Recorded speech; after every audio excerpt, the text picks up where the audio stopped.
I vowed to transfer schools with my childhood friend when he claimed he was being bullied. But the day before we were to finalize the transfer, he backed out. His friend teased him. Man, you faked being a punching bag just to get rid of Alice Wiley? That's cold. You two have been thick as thieves since forever.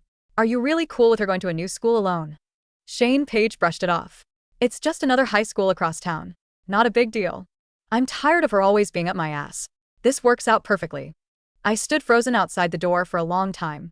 Finally, I turned and walked away. On the transfer form, I crossed out Oatheport High and filled in the international academy my parents had been pushing for. Everyone seemed to forget that Shane and I were never equals.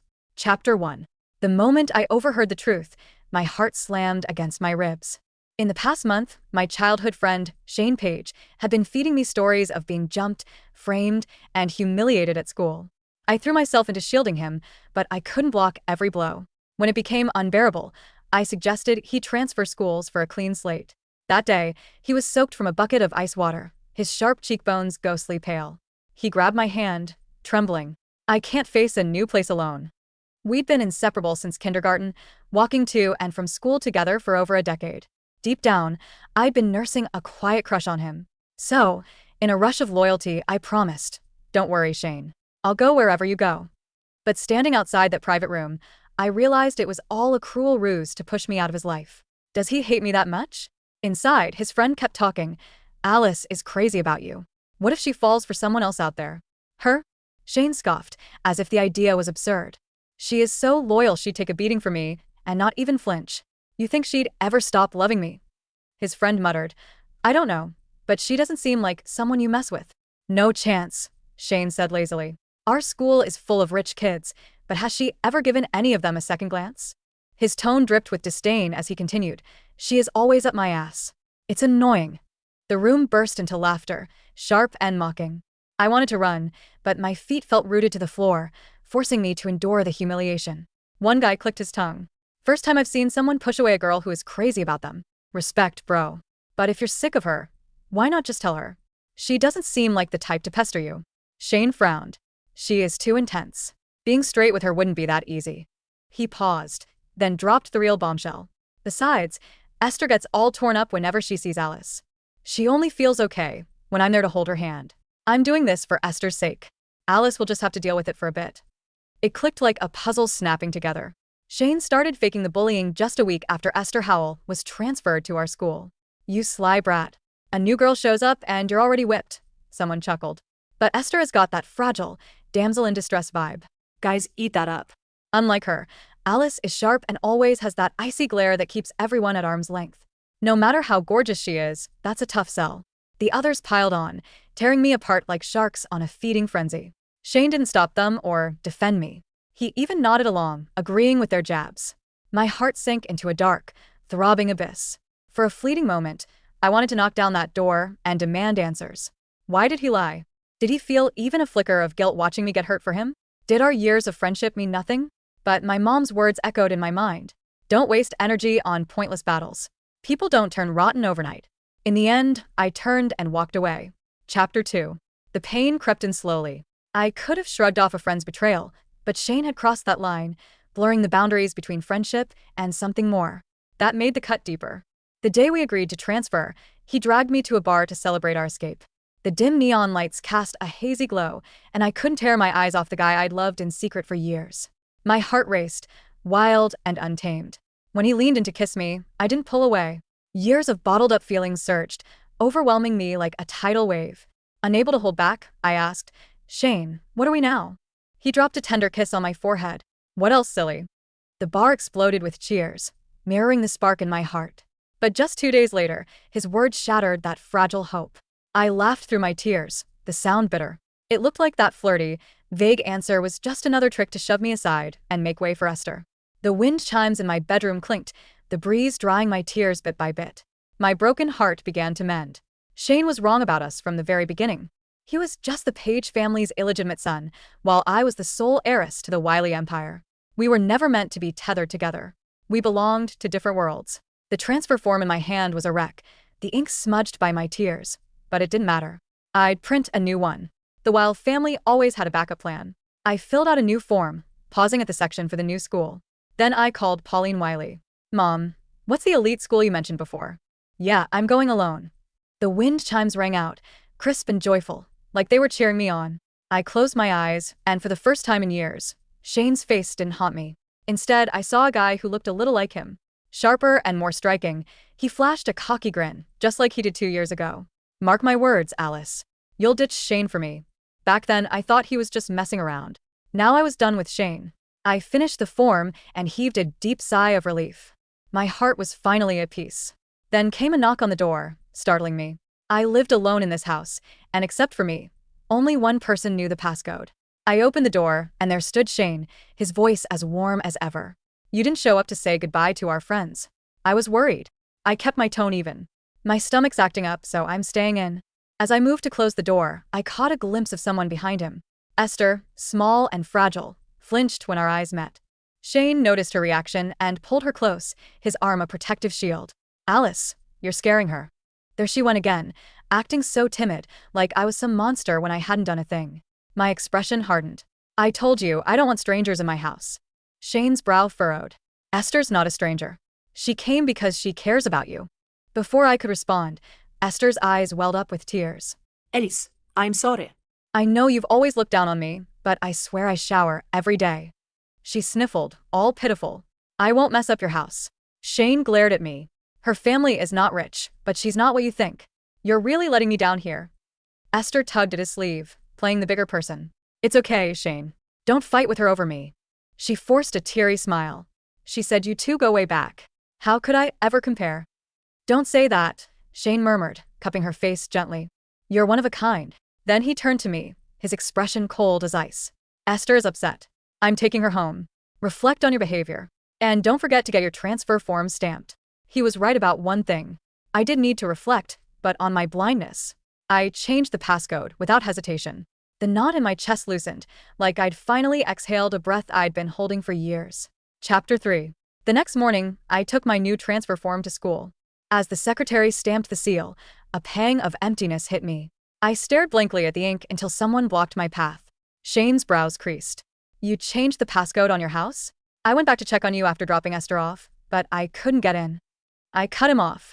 Yeah, I changed it. He swallowed his displeasure, slipping back into that familiar, warm tone. What's the new code? So, I can swing by and look after you. No need, I said flatly. I'm moving out after the transfer. He glanced at the folded form in my hand and face-bombed. Oh, right, I forgot about that. Don't worry, I'll get mine stamped tomorrow. Walking and talking with him felt like a faint echo of our past. Ever since Esther entered the picture, these moments had all but vanished. I closed my eyes, letting nostalgia tug at me one last time. Then I tested him. After all we've been through, you don't need to worry about me. He was silent for a moment. Actually, Esther suddenly appeared behind him, clutching a stack of notebooks. Her voice was sugary and whiny. Shane, you promised to help me study. Where did you run off to? She shoved the notes at him, batting her lashes.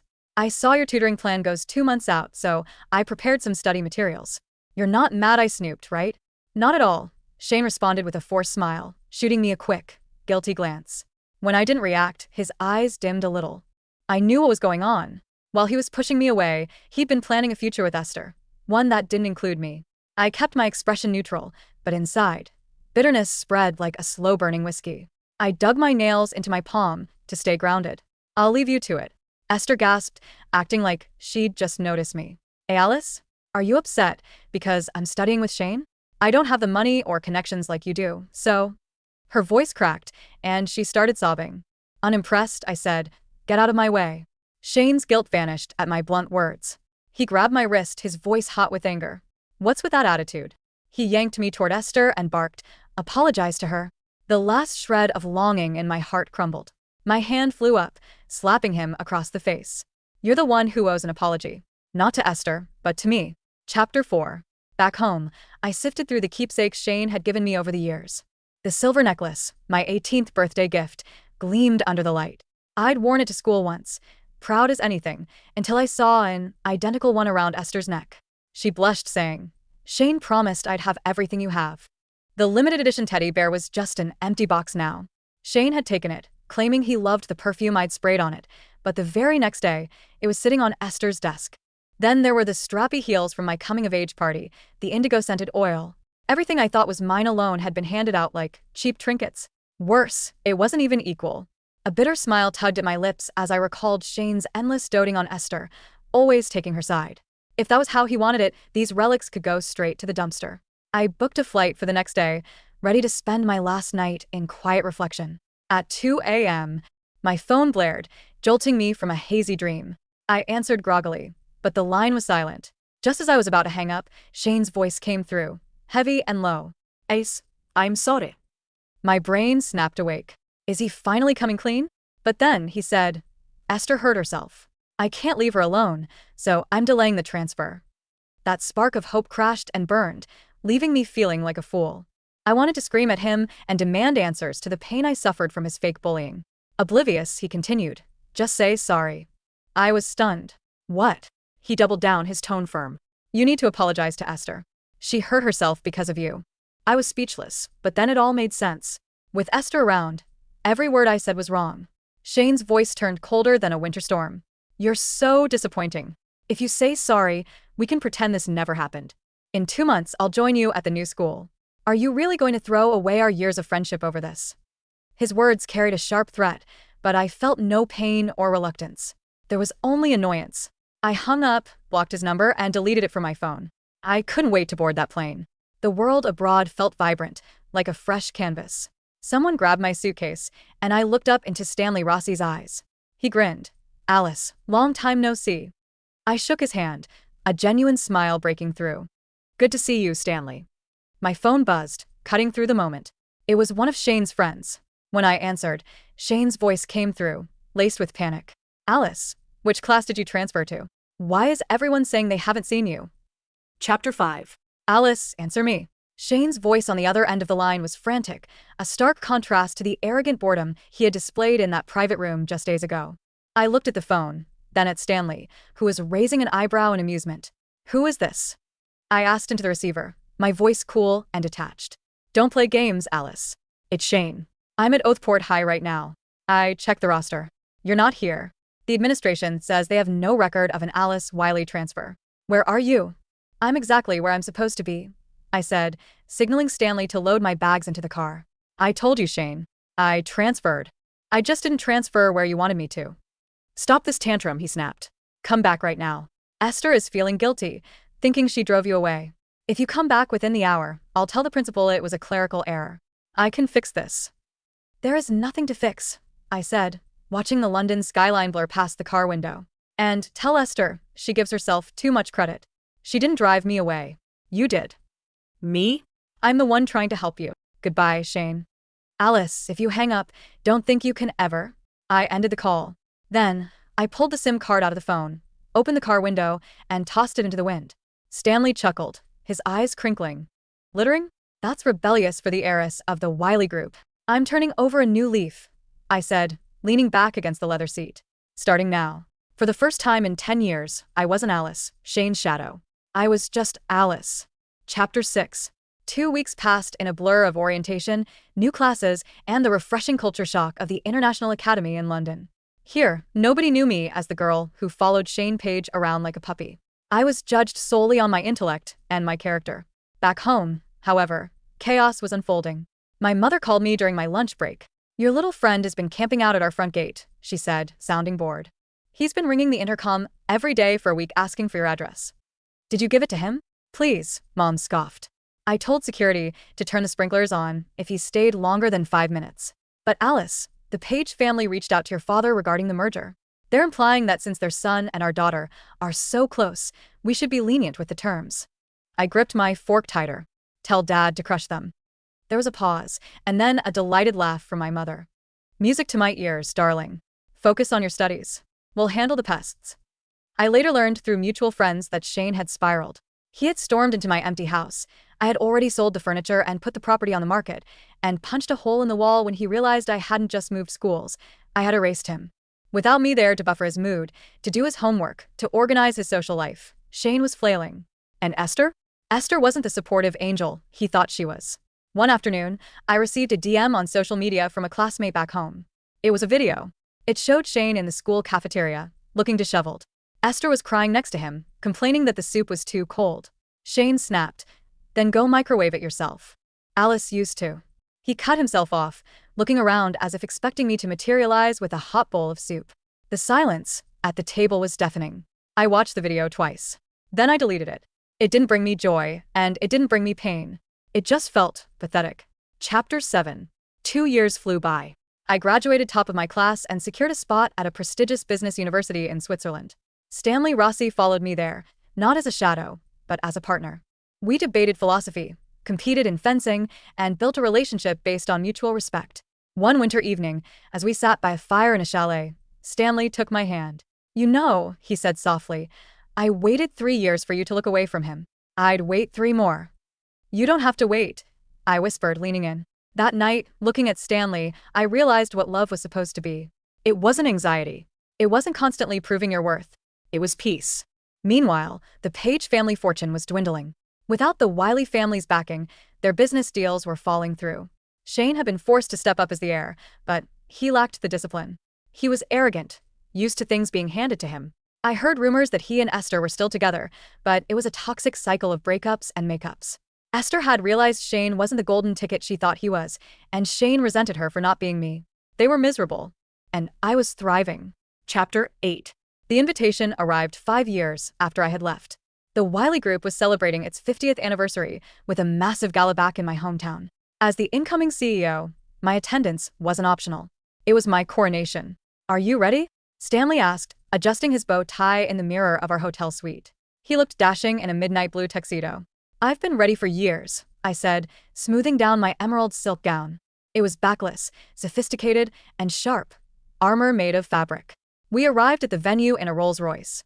The flash of cameras was blinding. As I stepped onto the red carpet, I held my head high. Inside, the ballroom was filled with the city's elite.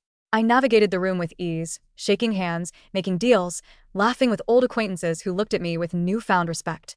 Then I saw them. In the corner, near the buffet, stood Shane and Esther. Time had not been kind to Shane. He looked tired. His suit was ill-fitting, likely off the rack, and he held a drink with a white-knuckled grip.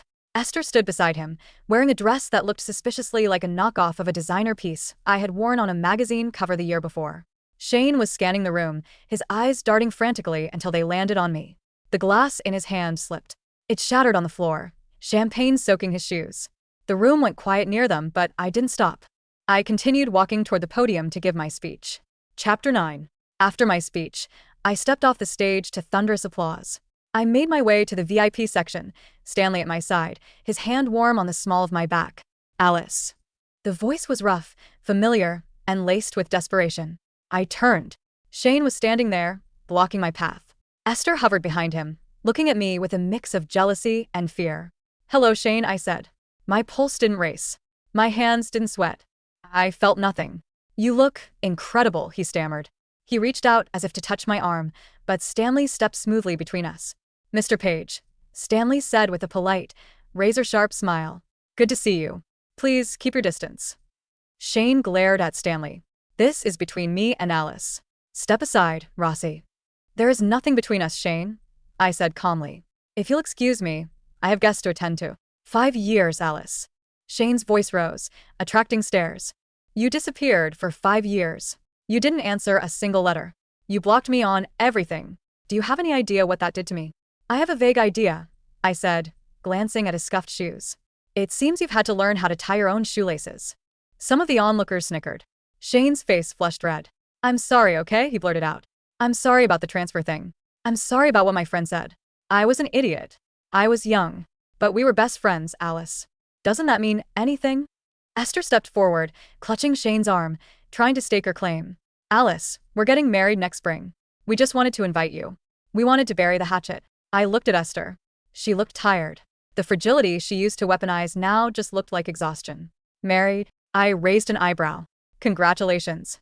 I assume the Page family business has recovered enough to pay for a wedding? Or are you looking for a sponsor?" Shane flinched, as if I'd slapped him. "Is that what you think this is? About money?" "It's always about money with people who are losing it," I said. Chapter 10. Shane didn't give up. Later that night, he cornered me on the terrace while Stanley was getting drinks. "I broke up with her," he said breathlessly, rushing toward me. I sighed, looking out at the city lights. "What?" "I just told Esther. It's over. I can't do it anymore." He stood in front of me, his eyes wide and manic. I did it for you, Alice. I realized tonight seeing you up there, it's always been you. It was a mistake. A 5-year mistake. But we can fix it. I'm ready now. I'm ready to be the man you wanted. He looked at me with such expectation, as if he thought I had been preserving myself in amber, waiting for him to finally pick me. I laughed. It was a genuine, incredulous laugh. Shane, I said, shaking my head. You are truly delusional. What? You think I'm still that 16-year-old girl standing outside the door, waiting for you to defend me? I took a step closer, my heels clicking on the stone. I heard everything that day, Shane. Not just the part about the transfer. I heard you call me annoying. I heard you say I was up your ass. I heard you mock my loyalty. Shane paled. I was just showing off for the guys. I didn't mean it. It doesn't matter if you meant it, I said softly. It matters that you said it. And the funny thing is, you were right. I was annoying. I had no self-respect. I made you my whole world, and you hated me for it. No, I never hated you. You didn't respect me, I corrected. And now I respect myself too much to ever let you back in.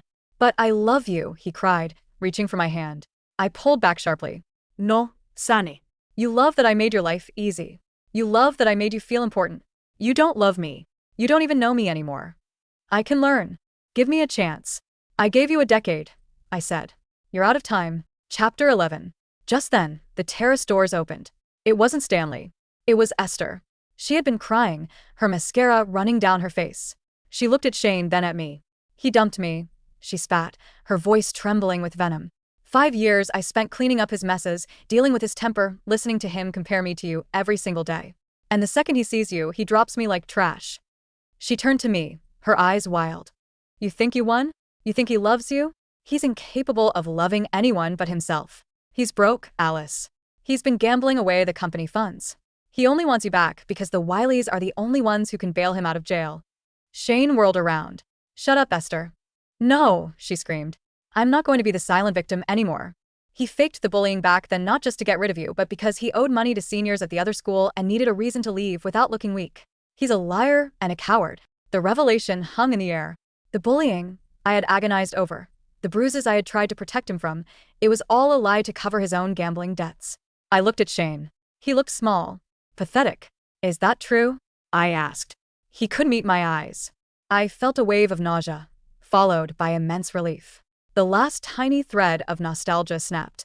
Stanley, I called out without turning around. Stanley appeared from the shadows, 2 glasses of champagne in hand. He had been standing there, ready to intervene if needed. Yes, my love. Call security, I said, taking a glass from him. Mr. Page and Ms. Howell are trespassing. And call my legal team. If the Page family has been using my name to secure loans, I want them investigated for fraud by morning. Shane's knees buckled. Alice, please. You can't do this. It will ruin me. I took a sip of champagne, the bubbles crisp on my tongue. You ruined yourself, Shane, I said. I'm just finalizing the paperwork. Chapter 12. Security escorted them out. It caused a scene, of course. The guests whispered. Phones flashed. By the next morning, the headlines were brutal. Heir to Page Empire escorted out of Wiley Gala. Fraud allegations rock Page family. In the weeks that followed, the Page family business collapsed. The audit I triggered revealed years of embezzlement and debt. Shane was facing potential jail time. Esther sold her story to a tabloid for a quick payout, airing all of Shane's dirty laundry before moving back to her hometown. I didn't relish their downfall. I simply stopped looking. One rainy afternoon, a year later, I was walking out of my office building in London. Stanley was waiting with an umbrella. As we walked to the car, a man in a delivery uniform hurried past us, head down, cap pulled low. He bumped into my shoulder. Watch it, Stanley warned, pulling me close. The man looked up for a split second. It was Shane. His eyes were hollow, rimmed with red. He looked older than his years. He recognized me. I saw the spark of recognition, the sudden intake of breath, the impulse to speak. But then he saw the ring on my finger. He saw the way Stanley held the umbrella so not a drop of rain touched me, leaving his own shoulder wet. He saw the security detail standing a few feet away. The gap between us wasn't just a transfer form anymore. It was a universe. Shane closed his mouth, lowered his head, and walked away into the rain. I watched him go for a second, then turned to Stanley. Who was that? Stanley asked. I smiled, tucking my arm through his. Nobody, I said. Just someone I used to know. We got into the car and the door closed with a solid, final thud. The car drove off, leaving the past on the wet pavement, where it belonged. The end.